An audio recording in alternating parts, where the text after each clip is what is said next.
So now I'll move on to the second object here, the one that surrounds this first object. And this is probably going to be the most or one of the most complex parts of this modeling project. The shape is a fairly complex one, has a combination of rectilinear areas up here with sharper angles, more rounded areas into the middle, then very sharp angles down here. If we look at this on the images, you can see that there's several different layers. The outer layer along the sides here, there's a slight indentation here, and then a larger indentation in this area. Again, it's a fairly sharp angle up here and down here, rounded along the sides. The black plastic area ends here, and there's a metal section in the front here, another area of black plastic behind it. There's a small section that's about the same shape and size as the pad that's made of plastic. And in the back here, there's a small section that's about the same size and shape as the pads that's made of black plastic. So it's a fairly complex shape with a combination of rectilinear contours and more rounded contours. There's lots of changes in levels. So it's going to be a fairly complex modeling endeavor. So I'm going to unhide the shape that I began for this section here. And I'm only going to use a very small part of this cylinder to create this section of the model. And I'm really just going to use it for that small section in the back that's right before the pads attach. So before I use this shape as it is, I'm going to talk about what an n-gon is. An n-gon is a face or polygon that is bordered by more than 4 edges. So if we select this object and I convert it to an editable poly, and I select the polygon on the back, and I counted the number of edges that surround this polygon, you'll see that it's far more than 4. And that's what we call an n-gon in 3ds Max or Maya. And it's something that we want to avoid at all costs because it can interfere with deformations during animation and can cause artifacts and during the rendering process as well. It can also interfere with bringing models into a game engine. So you want to make sure that before you finish any modeling project that you ensure that there are no n-gons on the model. There are a couple ways for us to check this. So if I switch my subobject selection to polygons, I can go up to my ribbon here, and in the selection tab, if I scroll all the way down to by numeric, I can choose to select polygons because I have polygons selected here. I can choose select polygons that are any combination of equal, less than, or greater than any number. So for n-gons, as I mentioned, they're polygons or faces that are bordered by more than 4 edges. So if I set this to greater than 4 and click this button here to select them, you'll see that it will select this polygon in the back to let me know that that's an n-gon. And there are several ways I can go about fixing this. I could use the cut tool. So if I change my object selection type to edge and I scroll down here in my modifier till I get to the cut tool, the cut tool allows me to create new edges by moving the cursor and clicking the mouse button. And it's a cursor dependent tool, meaning that the cursor feedback tells you what you're going to do. So if I wanted to create a new edge here, when I begin with the cursor on an edge, it appears as a slightly wider crosshairs. If my cursor is over a vertex, it appears as a narrower crosshairs, and that lets you know whether you're going to be clicking on a vertex or an edge. So if I click on an edge and end on another edge, I've created one new edge here, right? This edge. But I've also created 2 new vertices. Because I began on an edge and not a vertex, I created this new vertex and ended on an edge, I created this new vertex as well. So if I undo this, if I began on a vertex and saw that narrower crosshairs when I'm hovering over that vertex and clicked, and then ended on another vertex, I've created a new edge, this one, but I haven't created any new vertices because I began that edge on this vertex and ended on this vertex. If I undo this again, I could also begin on a vertex and end on an edge, and that way I would create only one new vertex, this one. I can also start on an edge and end on a vertex. And in this case, I've created a new edge and I've created only one vertex at the start. So it's important to use the cursor feedback for this tool to determine when you're going to be starting and ending on edges and when you're going to be starting and ending on vertices, because sometimes you're going to want to create a brand new edge and new vertices, and sometimes you're going to create a brand new edge with no new vertices or some combination of those.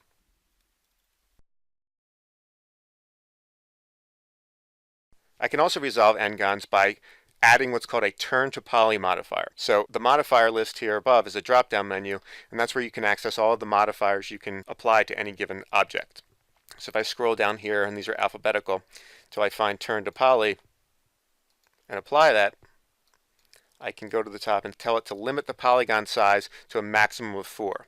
And you'll see that what that will do is it will apply an algorithm and it will divide this n-gon into either 4-sided polygons or 3-sided polygons, so either quads or triangles. The downside to using this method is that you don't have any control over where those edges are created to resolve those n-gons. So while that may be perfectly acceptable for models that are going to be static, for something like a character that deforms at the subobject level during animation, you would want to resolve those n-gons manually with the cut tool so that you're determining exactly where those edges are dividing up those n-gons. But in this case, I can get rid of it very quickly by going back and undoing the add poly modifier and simply setting the cap segments to 2 instead of 1. And that will resolve those n-gons and set all of these to either quads around this ring or triangles around this ring. So now that I've resolved those n-gons by increasing the cap segments, I'm going to convert it to an editable poly again. And again, I'm going to use it just for this little tiny section here. It's easier to see in the side view. This small section where the pad attaches here. I'll choose polygons. I'm going to delete everything except the last row polygons. And then I'll take this last edge loop and I'll move it. And this is again an instance where I wouldn't want my snaps toggle on because I'm not trying to snap to a vertex or a grid point. I'm trying to align this edge loop with the reference image.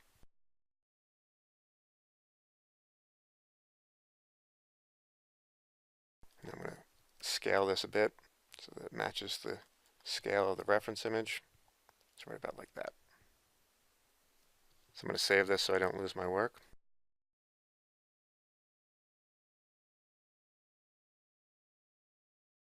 Now for the rest of this object, I'm going to use some of the more advanced polygon modeling tools, extruding, cutting, and you can see in the image that this section is flush with the first object we created along the sides, here and here, but at the top and the bottom it's open.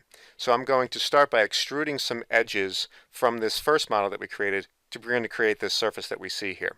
So first, a quick note about extruding. And extruding is the main process you'll use to create geometry as you get further into edge modeling and box modeling in 3ds Max. And I think it's easiest to demonstrate this with a simple plane. So I'm going to create a very simple plane, convert it to an editable poly. And when you extrude, you're creating new geometry based on the subobject that you have selected when you extrude. So the simplest way would be to extrude a vertex. So I'm just going to select one vertex on my model, go down here to extrude. I can extrude interactively by dragging the mouse. You can see that what I've done, I've created a new vertex that's connected to the original subobjects that that initial vertex was connected to. I can also extrude by clicking on the button next to it, which will open up the extrude settings, and I can choose a specific height and width for that new vertex that I extrude. I like to set this to 0 in both directions so that the new vertex, edge, or polygon that I'm extruding begins in the same place as the original. But there's an inherent danger here that if I were to hit the check mark to execute this and I didn't move this vertex away, I would have vertices sitting on top of each other. If I scroll over this now, we can see that it tells me I have 4 vertices selected. And that's because I've executed that extrusion, but I haven't moved it away. And that's a really important pitfall to be aware of. If you're going to extrude in the method that I just did there by setting the extrude height and width to 0, you have to make sure that you move that new vertex, edge, or polygon away from the original, because otherwise you're going to have those new subobjects sitting on top of the old ones. And that's how you get things like n-gons. So I'm going to undo this, switch to edge this time. So now I'll select an edge and I'll extrude it. Same method, I'll set it to 0, hit the check mark. And we can see I've created a new edge that's connected to the initial edge. If I undo this again, I could do the same thing with 2 edges. This time I've extruded 2 edges that are connected to the original edges. I can also extrude polygons. So select a polygon in the middle here. You can extrude this. I can extrude it up interactively. You can see I've created a new polygon that's connected to the surrounding polygons that were connected to the original. It's important to understand that extrusion of that subobject is going to be connected in the same way that the original subobject was connected to the surface. So back to my model here, and the hotkey to frame objects in 3ds Max is F. So if you're ever out somewhere in the distance and you want to get back to looking at a specific object, just select that object and press F. I'll go into my front view here. So what I'm going to do is I'm first going to extrude this section here. which corresponds to this area in the image here. And you can see that it's flush on the sides here to the original object, here and here, but not at the top and the bottom. So I'm going to start with this area here. Before I begin working on this section, as we mentioned earlier, I'm going to model 1/2 of the cup, because the cup without the microphone on the headphones is symmetrical. It's exactly the same on one side as the other.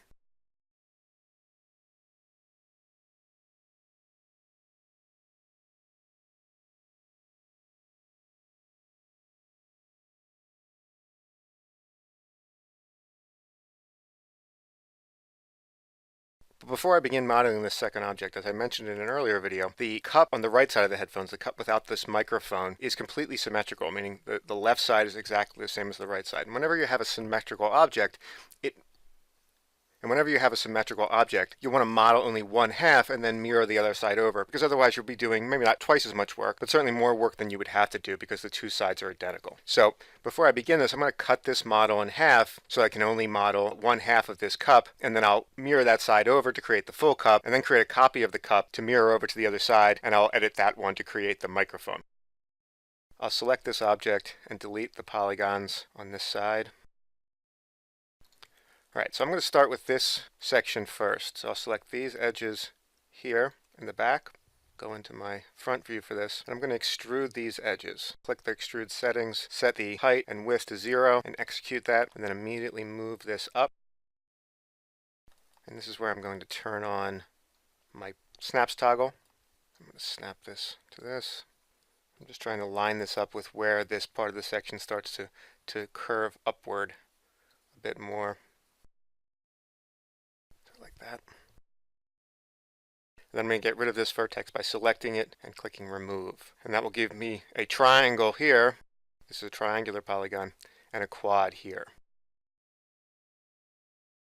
Now I'm going to select this edge and extrude it up.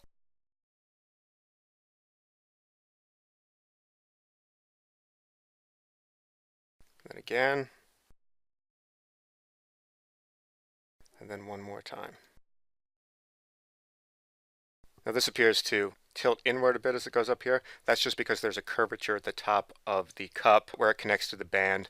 This is actually a straight line, and we'll create that curvature later, but that's why it appears to indent a bit, but it's really a perfectly straight line here. So I'm going to save my file so I don't lose my work.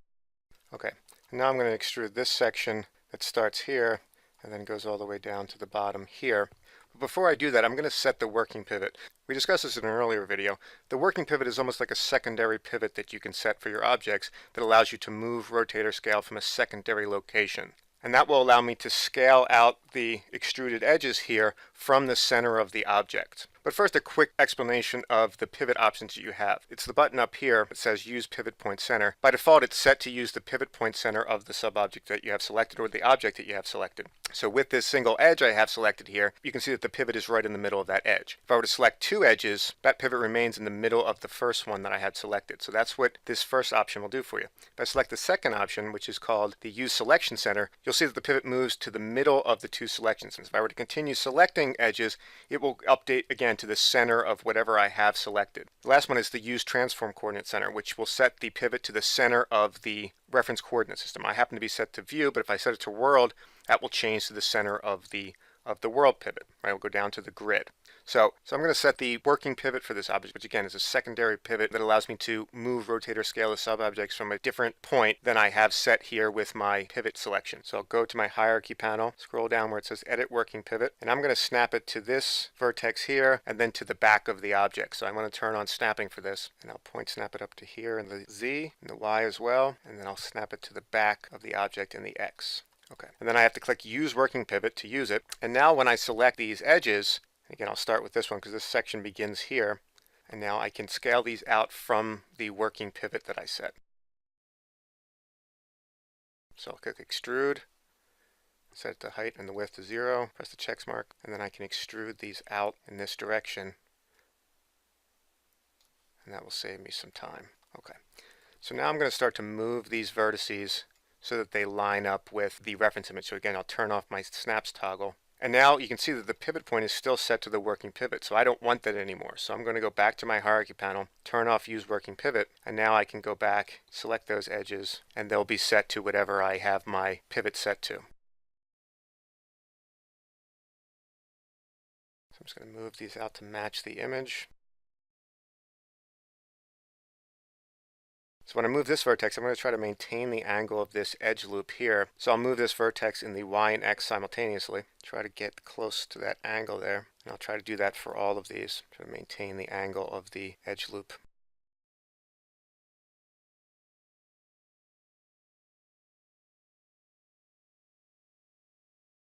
Okay.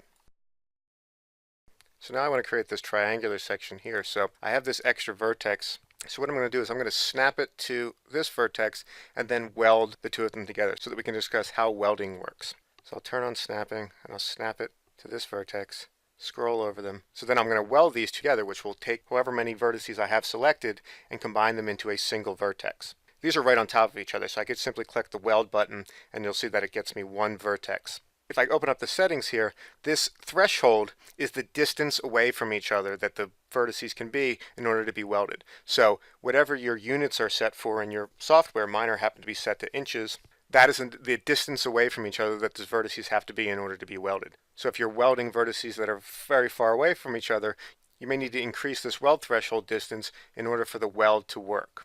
So just check, I'll see that's combined those vertices into one. So now I want to select all of the edges along here, and I'm going to extrude these out. Extrude, set my 0 on 0, and then I'm going to move these back and snap them to the beginning of that first cylinder that we created.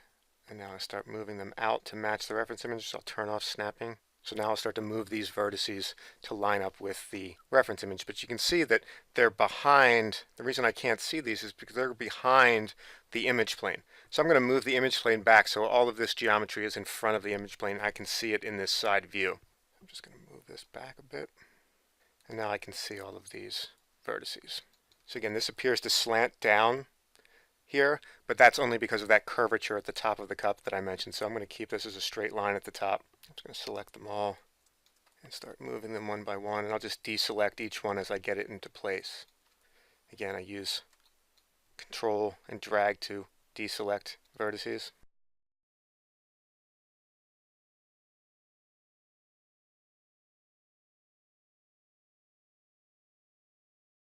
Right, I can see the edge loop is at this angle, so I'll move these in the X and Y simultaneously. Try to maintain that angle. That looks pretty good. I'll save this. Okay, so you can see that I've continued to model this object by using the same techniques that we've gone over, largely moving sub-objects, extruding edges. I've extruded these edges here to create this metal section that's down here. And then I've extruded those edges back to create the black plastic section that's behind that.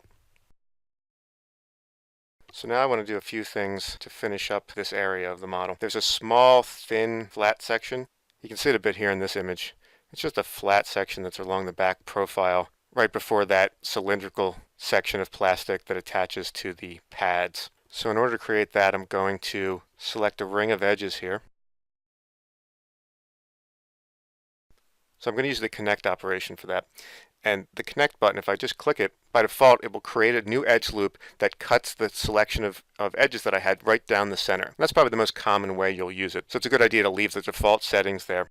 But I can also open up the settings and change the way that the connect feature executes. The first parameter is the segments, and that will change the number of edge loops that it creates. So I can increase that number as high as I want, but again, most of the time you're going to be using it to cut a selection in half. So it's a good idea to leave that at 1. The pinch parameter will help you to create sharper angles. We don't need to worry about that here. And then finally, the slide parameter will change how far towards one side of the selection the new edge loop is created, or how far towards the other. So you can see if I drag this number up, it will move towards the front, and if I drag the number down, it'll move towards the back. And that's what I want to do. I want to get it nice and close to the back here, so right about like that. So I'll click execute for that, And then I'm going to use the cut tool to finish this edge loop all the way down. So again, when you're using the cut tool, it's really important that you're cognizant of the cursor feedback. So I want to begin this edge on this existing vertex. So I want to make sure that the crosshairs is not the wider one that will signal that I'm beginning on an edge, but the narrower crosshairs that lets me know that I'm beginning on that existing vertex.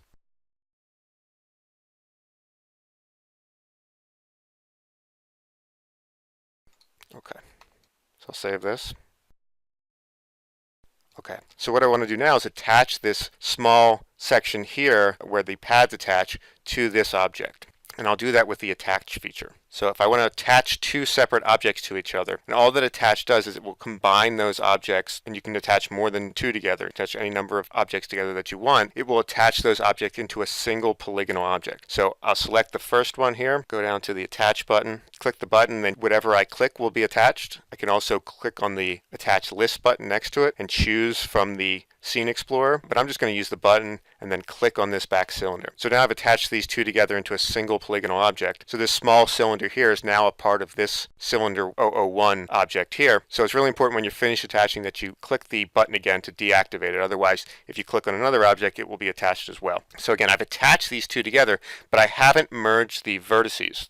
So even though these vertices are sitting right on top of each other, because I moved the vertices on this object and this object so that they lined up with each other, you can see here that I have two vertices selected. So it hasn't welded those vertices together. So I need to do that. But first I'm going to hide this image plane very quickly because I don't need this side image plane. It makes it a little bit easier to see what I'm doing back here. Okay, so now I'm just going to weld these vertices together. So just scroll over them.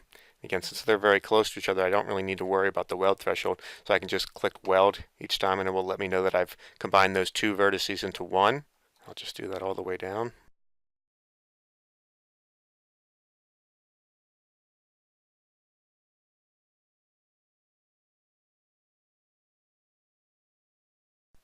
And now I want to complete this area here, so I'm going to extrude some edges back. So again, set this to 0 and 0. Move those new edges back. And then I'm just going to snap the vertices so that they line up. And I'm going to snap this one to here and then weld these two together. So you can see now that I have a hole here, and I could extrude an edge, any one of these edges. I could extrude a vertex and then weld them together, but there's a faster way to do this. When you have a hole in your model like this, enclosed on all of its sides, you can select the edges that make up the border of that hole, and then switch your sub-object selection from edge to border, and use the cap button here, and that will just fill that hole. So I'm just going to use the cut tool now to connect this here.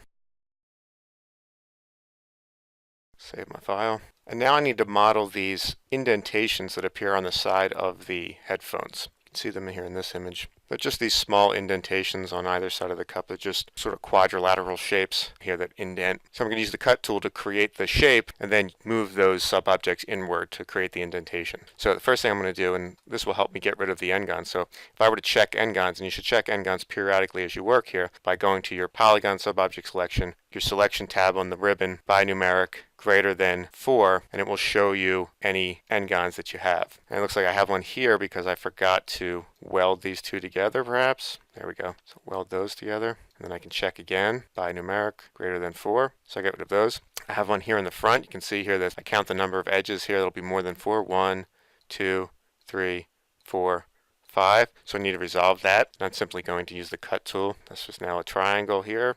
And then this one is a quad now. And then the last one I had was here. So I need some edges here to be able to create those indentations. So I'm just going to continue this edge loop all the way up here. So again, I'll select the edge, get the ring, use my connect feature to set this back to the default settings. So it'll cut it right in the middle. And then use the cut tool to connect this to this.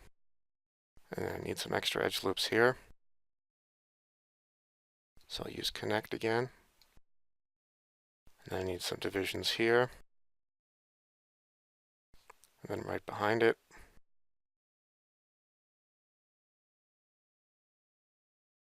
And I'm going to move these inward slightly and back. Now if I were to check for n-gons right now, you'd see that I have a whole bunch around here. So I'm going to use the cut tool to get rid of these manually so that I either have triangles or quads. I'm going to further define the shape of this indentation. Scale these down a bit. It's wider in the back than it is in the front. Connect these here.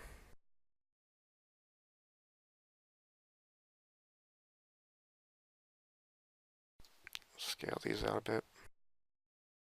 I'm going to move these forward. Now this is curved a bit in this direction and in this direction, so I'm going to pull this out a little bit. Just curve that. And then I'm going to pull these back a bit. I have these n-gons here, so I can get rid of these edge loops here and terminate these to get triangles. Now I can get rid of these.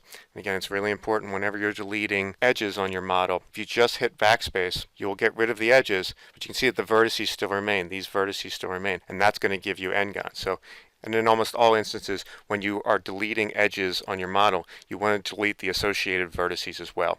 So if I undo this, when I delete these edges, it's really important that you hold down Control before you hit backspace. So when you hold down Control and hit backspace, you'll get rid of the edges, but you'll also get rid of those vertices as well. So I'm just going to shape this a little bit more.